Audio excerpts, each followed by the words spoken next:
Alex the lion was the star attraction at the New York Zoo. Alex loved performing for the daily crowds, and he especially enjoyed his nightly steak.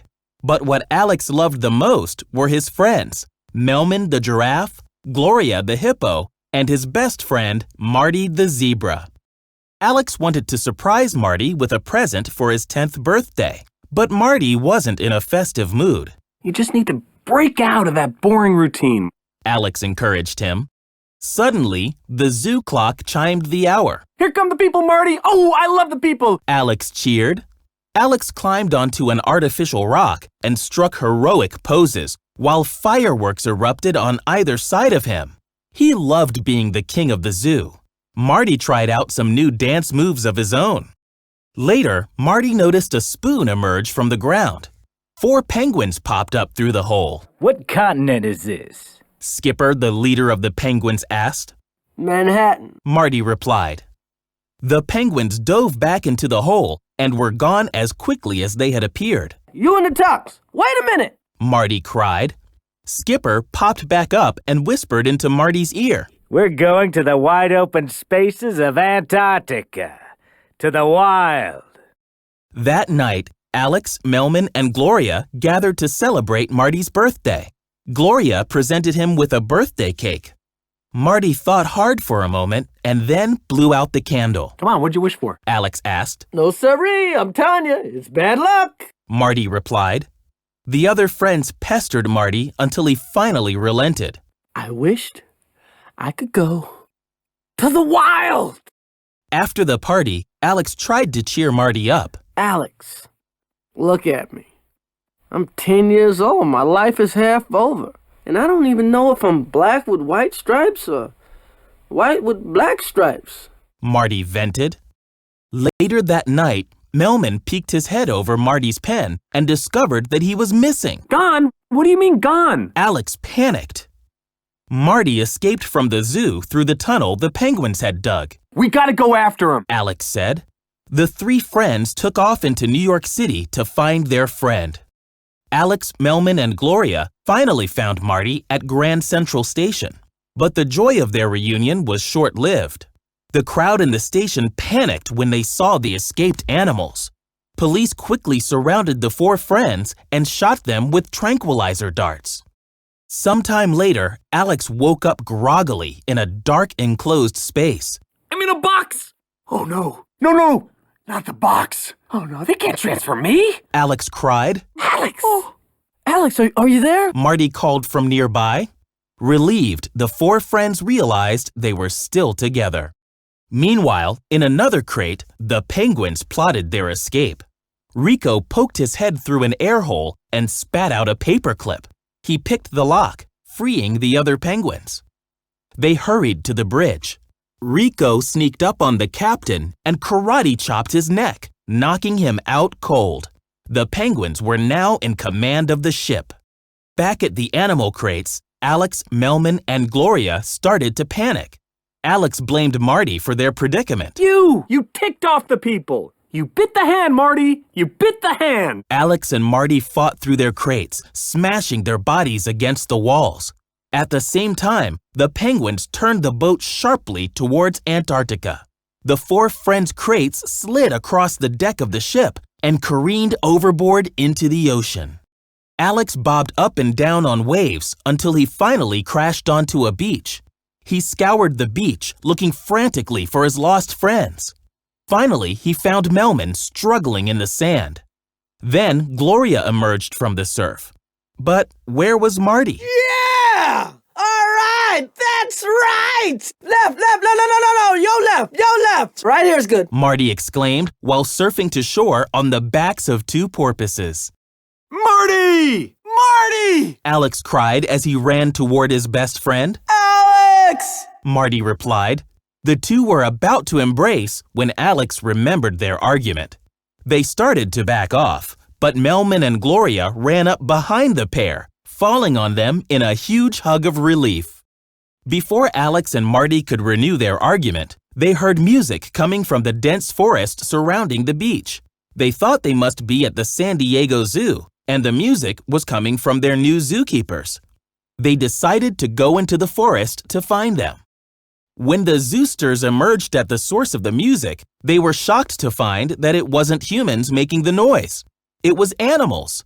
The local lemurs were having a huge dance party. Marty joined in and danced wildly. He was having a great time. I don't know where he's at, but he's missing one heck of a party. Marty remarked about Alex. Suddenly, the music stopped, and the lemurs scattered for shelter. 4 large weasel-like creatures called Fusa had crashed the party and surrounded Mort, a little mouse lemur. They were going to turn him into a salad, but Alex burst through the trees just in time. Mort jumped to safety, and the Fusa fled in fear of the powerful lion in their midst. From the safety of nearby bushes, the lemurs watched the strange new animals scare away the Fusa. King Julian, the leader of the lemurs, emerged to welcome the strangers. We thank you with enormous gratitude for chasing away the Fusa. Julian gushed to Alex, Marty, Gloria, and Melman.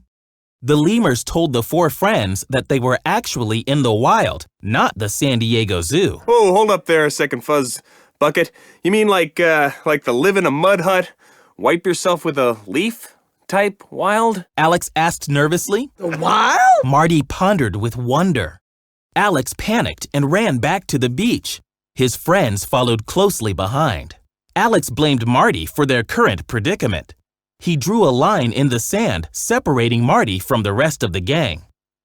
Alex had a plan. He built a replica of the Statue of Liberty out of sticks and driftwood. That would surely attract a passing ship. But Melman accidentally crashed into the statue with lit torches and burned it to the ground.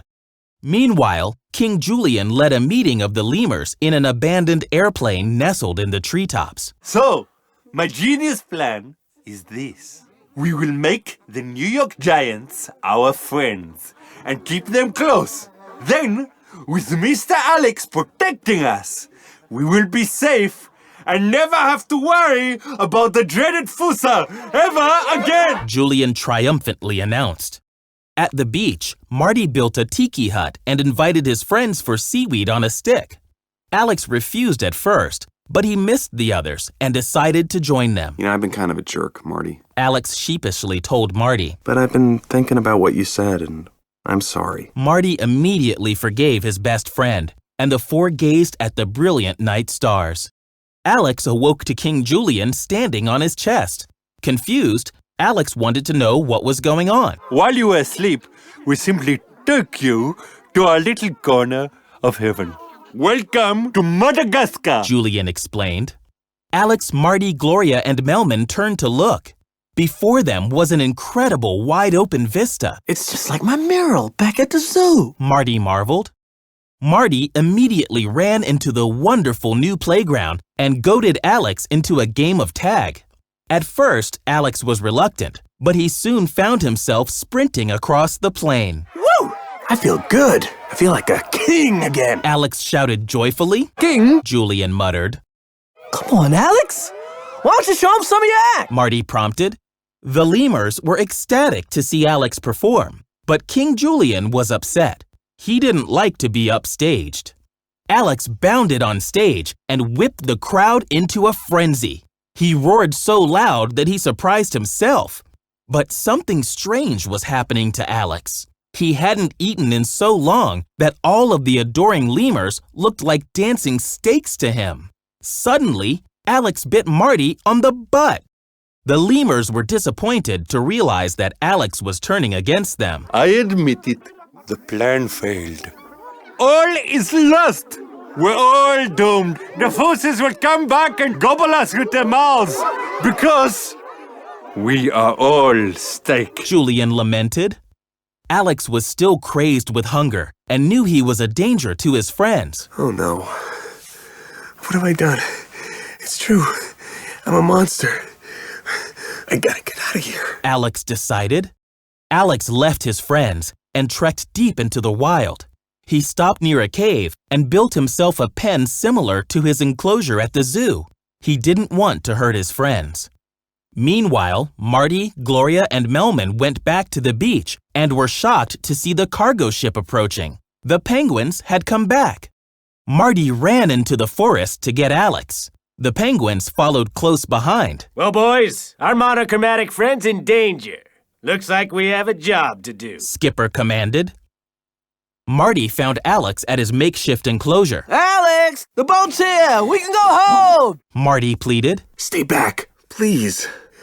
I'm a monster. Alex warned. I ain't leaving without you. Marty countered. Marty suddenly realized the Fusa had surrounded him. With Alex behind his enclosure, the Fusa moved in. Help me! Anybody help me! Marty screamed. The Fusa pounced on Marty. Out of nowhere, Melman swung from a vine and knocked the Fusa off of Marty. Gloria quickly helped her friends up, but they were still surrounded by the pack. Fusa home! Skipper tried, to no avail. Alex approached the brawl below. The Fusa made way for the king of the jungle. With teeth snarling, Alex leaned in and whispered to Marty. Psst, it's showtime. Thanks for not giving up on me, Marty. Alex then roared at the top of his lungs. This is my territory! Understand? I never ever want to see you on my turf again! The Fusa tucked their tails and ran for their lives. The lemurs threw a farewell banquet for Alex, Marty, Gloria, and Melman. The main dish was sushi, and Alex loved it. The kitty loves the fishy. Skipper said, delighted. The group boarded the ship and waved goodbye to their new friends.